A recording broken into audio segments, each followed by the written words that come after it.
황금 연휴가 계속되고 있고요. 지난 한 주간 우리는 명절을 보냈습니다. 명절 동안 여러분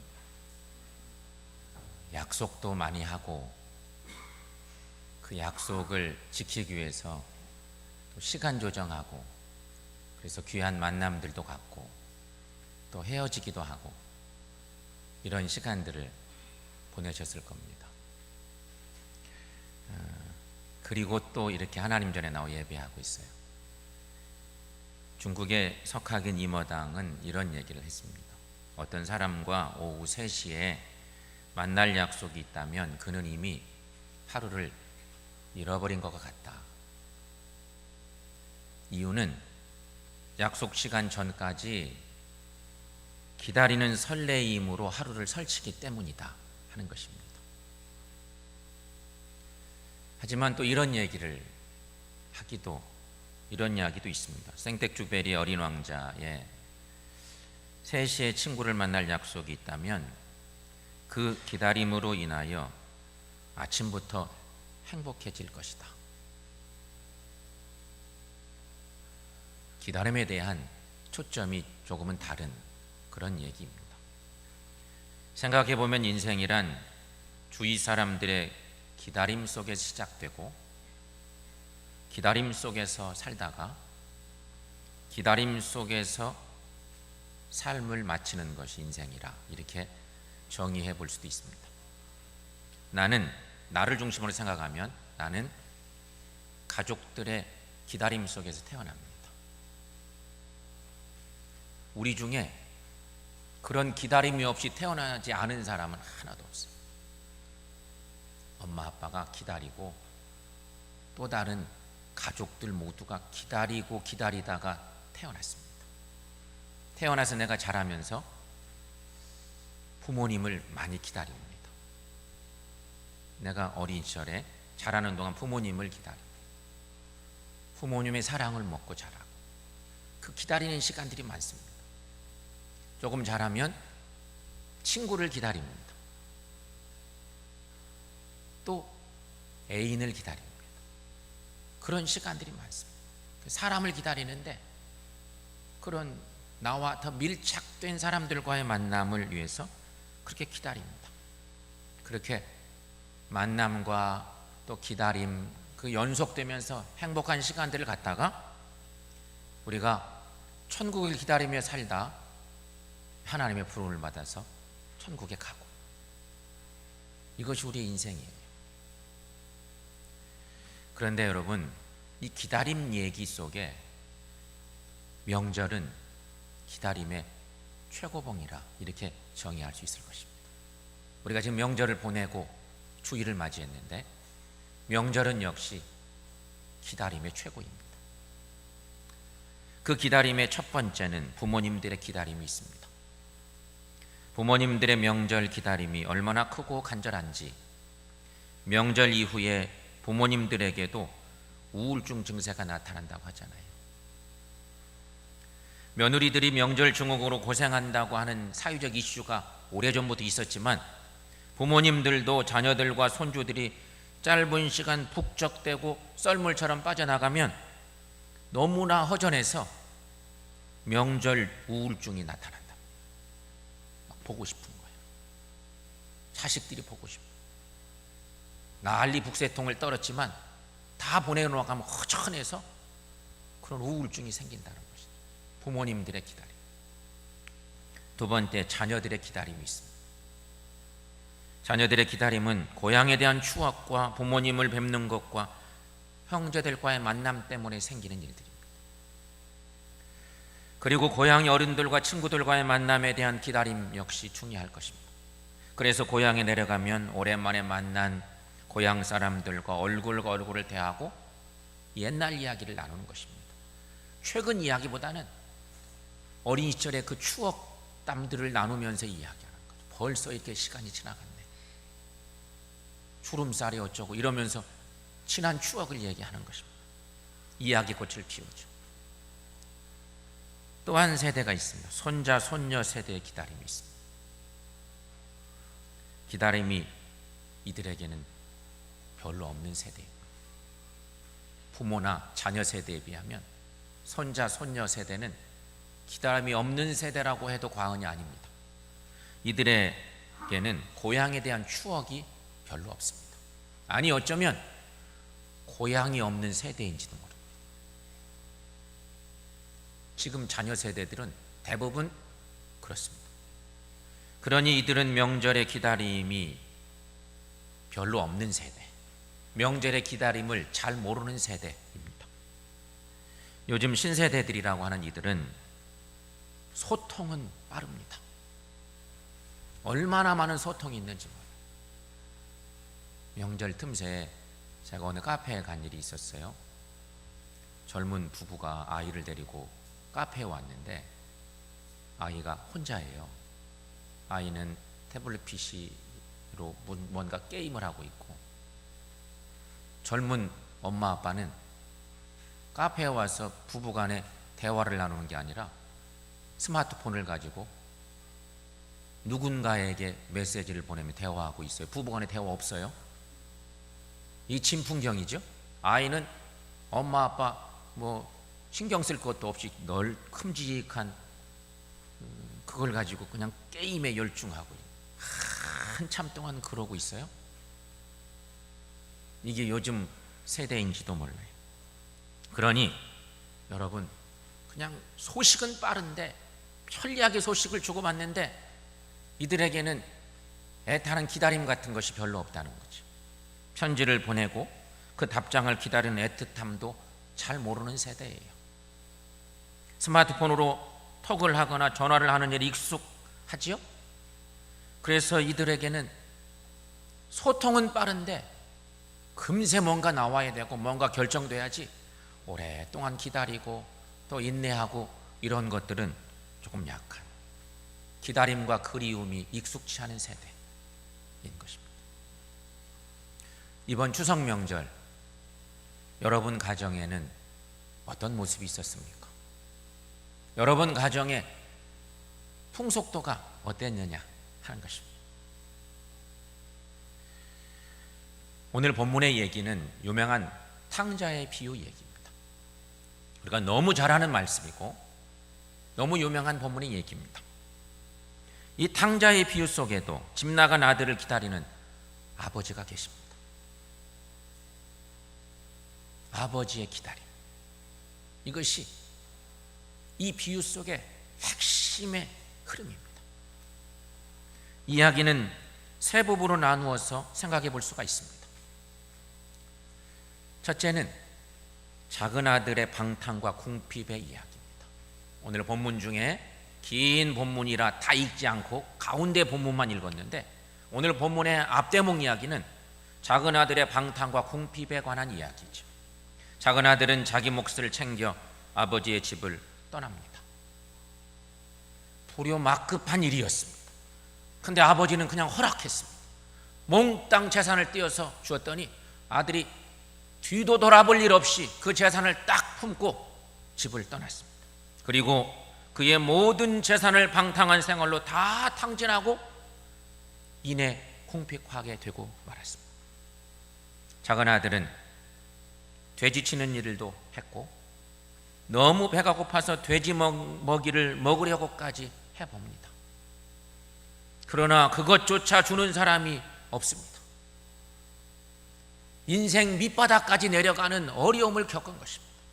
세상이 무시무시한 것이구나, 그것도 깨닫게 된 것이죠. 작은 아들의 이 모습은 하나님을 떠난 인간의 모습을 그려내고 있습니다. 하나님의 집을 떠난 삶이 어떤 것인지를 얘기하는 거죠. 두 번째, 작은 아들의 회개와 용서의 이야기가 오늘 본문의 얘기입니다. 그 이야기의 한가운데 중요한 대목의 말씀이죠. 작은 아들은 극한 상황에서 자신의 아버지를 생각합니다. 인생 밑바닥 떨어지고 나니까 아버지 집이 떠오른 것입니다. 그리고 자신의 잘못을 깨달은 그는 회개하기로 결심하고 회개를 결심하고 아버지의 집으로 돌아갑니다. 엄청난 결단이었습니다. 이런 아들을 대하는 아버지의 모습은 죄인을 향한 하나님의 자비의 기다림과 용서하시는 사랑을 보여주기에 충분합니다. 아버지 집의 속성이 뭔지도 거기서 충분히 알 수 있습니다. 세 번째 또 한 대목은 맏아들의 불평과 아버지의 사랑 이야기입니다. 오늘 본문 뒤에 있는 얘기죠. 맏아들 이야기가 거기 나옵니다. 맏아들은 아버지가 동생이 돌아온 것을 기뻐하며 잔치를 배설한 것에 대해서 분노합니다. 형이 그랬어요. 이 불효막급한 아들이 돌아와서 아버지가 너무 환대하니까 맞이인 그 아들이 화를 냈다고 하는 얘기입니다. 여러분, 이런 맏아들의 모습은 집을 나간 작은 아들이 탕자였던 것과 같이 아버지 곁에 있으면서 아버지를 떠난 또 다른 탕자의 모습입니다. 물론 작은 아들이 더 잘못했지요. 작은 아들은 참지 못했어요. 기다렸으면 되는데 참지 못했어요. 가만히 기다리면 당연히 자신의 상속몫이 주어질 텐데 그것을 기다리지 못하고 자기 몫을 요청해 집을 나가버렸습니다. 그리고 자기 마음대로 허랑방탕하게 사용해버렸습니다. 쓸돈이 풍성할 때는 부모님은 생각도 나지 않았습니다. 아버지는 그렇게도 애타가 기다리시는데 아들은 세상 재미에 푹 빠져서 아버지의 기다림과 애탐을 전혀 생각도 못하고 삽니다. 그러다가 모든 것을 다 잃고 난 후에야 아버지가 생각이 났습니다. 아버지 집이 생각났습니다. 아버지의 집이 그리워졌습니다. 그러나 분명한 것은 아들이 아버지의 집을 그리워하기 이전에도, 아니 아들이 집을 나간 직후부터 아버지는 아들을 기다리며 그리워하셨습니다. 변함없이 기다리며 그리워하셨습니다. 여러분, 바로 이것이 아버지의 모습입니다. 바로 이것이 아버지의 마음이에요. 성도 여러분, 여기서 우리가 한 가지 생각할 것이 있습니다. 기다림의 의미, 기다림의 가치가 뭔가 하는 것을 생각하는 것입니다. 오늘 말씀 속에 중요하게 흐르는 하나님의 사랑의 핵심은 기다림입니다. 기다림의 가치가 무언가? 부모 자식 간의 기다림의 마음, 이거 얼마나 중요한 것입니까? 그렇죠? 이것은 세상 인간이 사는 삶의 현장에서 가장 뜨거운 기다림이에요. 부모 자식 간의 기다림의 마음, 그리워하는 마음이 많으면 많을수록 그 가정은 분명 화목하고 행복한 가정임에 분명한 것이죠. 그러나 이런 기다림과 그리워하는 마음이 없는 가정이 있다고 해봅시다. 그 가정은 부모 자식 간에, 형제 간에 그리움이 별로 없어, 기다리는 마음이 별로 없어. 그렇다면 그 가정은 분명한 위기의 가정이지요. 가정의 본질을 잃어버리고만 위기의 가정인 것입니다. 여러분, 부모 자식 간의 기다림, 그리워하는 마음, 이것이 중요한 것입니다. 이런 일은 부모 자식 간의 일만이 아닙니다. 부부 간의 관계에서도 기다림과 그리움의 가치는 동일합니다. 사랑하기 때문에 늘 보고 싶고 함께 있어야 되고, 부부 간에도 마찬가지죠. 더 나아가서 이것은 건강한 공동체에는 반드시 있습니다. 사람이 만나서 공동체를 이루는 모든 공동체에는 기다림의 소중함, 그리워하는 일, 건강한 공동체일수록 이것이 살아있습니다. 소그룹 공동체 말할 것도 없고 전체 교회 공동체가 이런 기다림과 그리움이 필요한 것입니다. 그래야 건강한 공동체인 것이죠. 사랑하는 여러분, 우리들도, 우리 교회도 이런 기다림의 가치를 깨닫고 그리움의 가치를 깨닫는 우리 모두가 될 수 있기를 축원합니다. 오늘 본문을 보십시오. 오늘 본문을 조금 더 깊이 들어가 봅시다.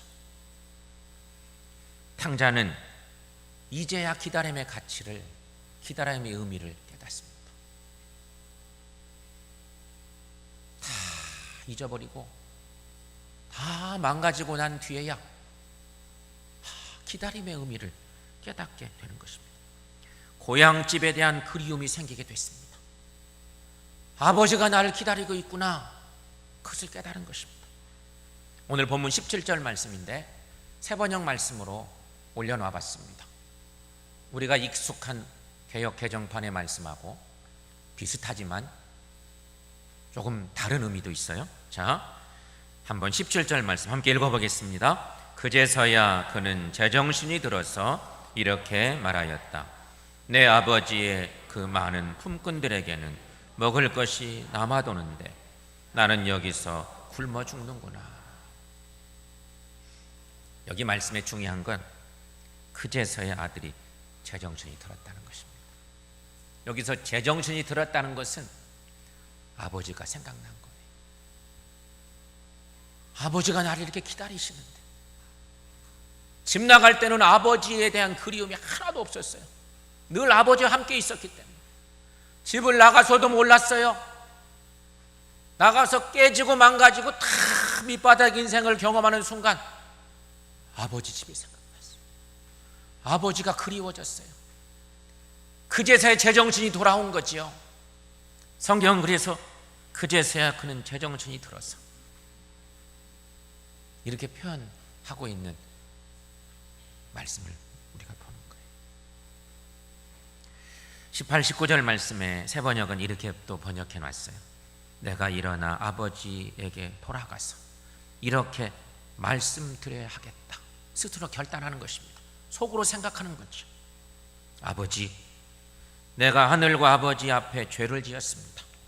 나는 더 이상 아들이라 불릴 자격이 없으니 나를 품꾼 하나로 사용해 주십시오. 이렇게 말해야 되겠다는 것입니다. 속으로 작정한 것입니다. 그리고 아들은 일어나 아버지에게로 갑니다. 아버지 집으로 가는 것이죠. 여러분, 이 가는 길이 무척 어려운 길이었어요. 결단도 어려웠고 실천하기는 더더욱 어려웠는데 이 결단을 한 거예요. 그리고 아버지 집으로 갔습니다.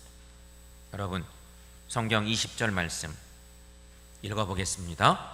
이에 일어나서 아버지께로 돌아가니라. 아직도 거리가 먼데 아버지가 그를 보고 측은히 여겨 달려가 목을 안고 입을 맞추니. 아멘. 여기서 우리는 아버지의 모습에 주목해 볼 필요가 있습니다. 아들은 지금 마음이 이렇게 작아져 가지고 집 앞에서 아버지를 뵈면 미안해서 죽을 지경이에요. 아버지를 뵐 낯이 없어요.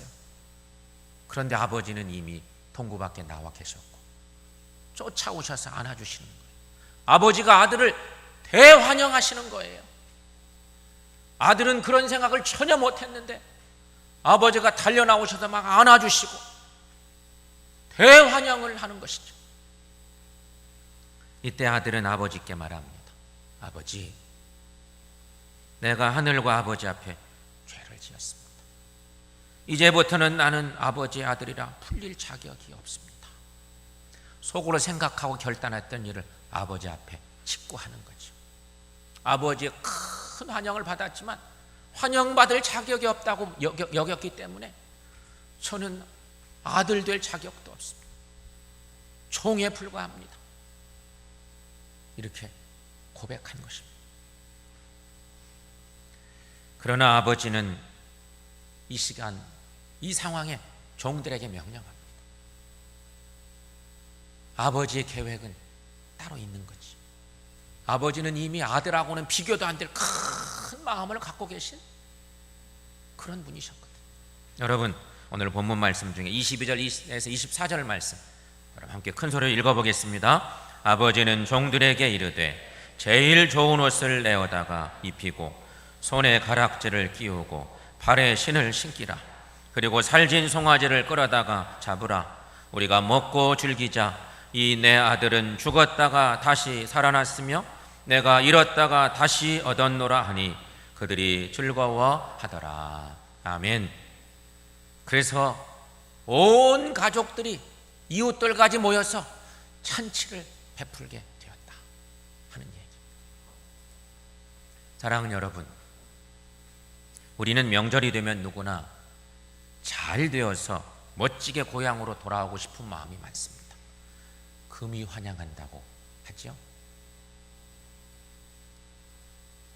다 그런 마음이 있습니다.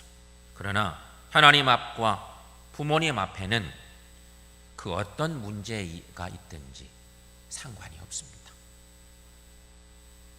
성공한 모습으로 가면 좋겠지만 실패했어도 괜찮습니다. 오히려 실패한 자녀들을 부모님은 더 간절히 기다리시고 더 마음을 열어서 대환영을 해주시는 것이죠. 중요한 것은 어떤 상황에 내가 처해 있든지, 어떤 문제에서 내가 낙심하고 좌절하고 깨어져 있다 하더라도 고향집을 기억하는 일입니다. 그것이 중요해요. 아버지의 집을 기억하는 일이에요. 아버지의 품을 기억하는 일이에요. 그것이 소중합니다. 나를 사랑하시고 기다리시는 부모님이 계신 것을 기억하는 일입니다. 그리고 고향집을 찾아가는 실천적인 행동이 필요합니다. 기다리시는 부모님의 마음을 알아서 고향집에 찾아가는 용기만 있다면, 나를 기다리시는 하나님 아버지의 마음을 알아서 하나님께로 돌아갈 수만 있다면 모든 것은 하나님께서 책임져 주심을 믿습니다. 여러분, 이런 은혜가 우리에게 있기를 축원합니다. 여러분, 오늘 아버지의 외침을 기억할 필요가 있습니다. 아들이, 아버지, 저는 아버지 아들도 아닙니다. 저는 아버지 집에 이제 종에 불과한 그런 사람입니다. 그렇게 저를 받아주시죠.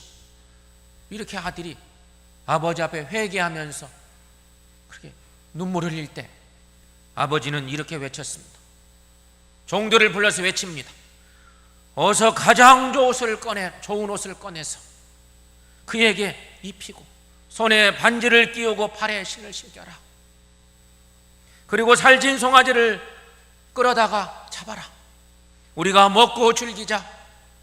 나의 이 아들은 죽었다가 살아났고 내가 잃었다가 다시 얻은 아들이다. 사랑하는 성도 여러분, 아들이 아버지 집에 돌아왔습니다. 그리고 혹여나 어색할까봐 아버지는 막 온 집안 식구들에게 이렇게 외친 것입니다. 그리고 실제로 그렇게 한 가지 한 가지를 다 아들에게 행해 주시죠. 아들이 아버지 집에서 누리게 된 축복은 뭐였을까? 이런 것들입니다. 가장 좋은 옷을 입혀주었습니다. 아들의 권위를 인정한다는 것입니다. 저는 아버지 둘째 아들이 못 됩니다. 그리고 돌아왔는데 아버지가 가장 먼저 한 것이 아들의 권위를 바로 인정해 줬습니다. 또 한 가지는 손에 반지를 끼워줬습니다. 아버지의 재산을 상속받을 권위를 아들에게 다시 줬다는 것입니다. 이미 뚝 떼가지고 가져갔는데 그거 아버지는 계산하지 않습니다. 아버지 집에 돌아왔기 때문에 재산 상속의 권위도 또 주겠다는 것이에요. 큰아들은 아마 이런 일들 앞에서 무척 속상했을 거예요. 그런데 아버지의 생각은 달라요. 또 한 가지, 발에 신을 신겨줍니다. 아들이 주인임을 인정하는 것입니다. 너 종이 아니고 나의 어엿한 둘째 아들이지. 너는 내 아들이야. 무슨 소리야? 네가 종이라니. 그건 생각도 말아라. 인정해 주는 것이. 또 한 가지는 송아지를 잡아 잔치를 베풀어 줍니다. 아들을 가장 귀한 사람으로 인정했다는 것입니다. 예수님 당시 송아지를 잡는 일은 손님 중에 내가 정말 가장 소중한 사람을 맞이할 때 송아지를 잡았대요. 이 아들이 얼마나 소중해요, 아버지 입장에서. 그래서 송아지를 잡은 거죠. 여러분, 이것이 아버지의 마음, 하나님의 마음. 이것이 우리를 위해 언제나 준비하고 계신 하나님의 축복의 내용들인 것입니다. 여러분, 우리는 하나님과 관계를 잘만 맺고 있으면, 아버지 품에 안겨있기만 하면 이런 은혜를 언제나 받게 됨을 믿으시기를 축원합니다. 가을은 기다림의 열매를 거두는 계절입니다. 이미 가을이 깊어가고 있죠. 가을은 그런 계절입니다. 여러분, 명절 중에 고향에 가셔서 들에 이렇게 탐스럽게 열려있는 많은 과일들을 보셨을 것입니다. 유실수들인데, 이런 유실수들은 여름이 푸르릅니다. 한여름 내 푸르름을 자랑하면서 지내죠. 그러나 이들은 푸르름 속에서 가을의 열매를 기다립니다. 모든 유실수들이 다 그렇습니다. 그래서일까요?